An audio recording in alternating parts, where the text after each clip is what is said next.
The U.S. House passed a key immigration bill Tuesday. Supporters of the American Dream and Promise Act say the legislation is long overdue. Reporter SONYA GOINS shows us why the bill is especially important to local Liberians. Shannon, a group of social justice advocates from Brooklyn Park, has lobbied for this legislation for years. They were in Washington for what they call a historic vote.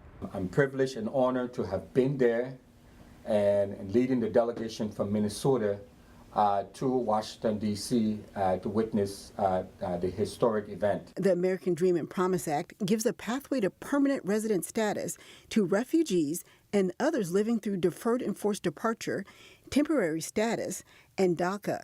The bill applies to people who've been in the United States for 3 years and do not have any felony convictions or more than one misdemeanor.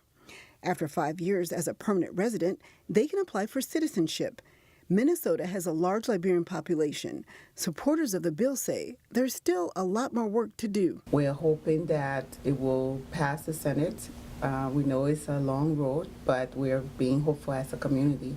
It brings peace of mind to our people. Advocates here in Brooklyn Park say they're going to use an all-hands-on-deck approach to try to get Republican senators on board.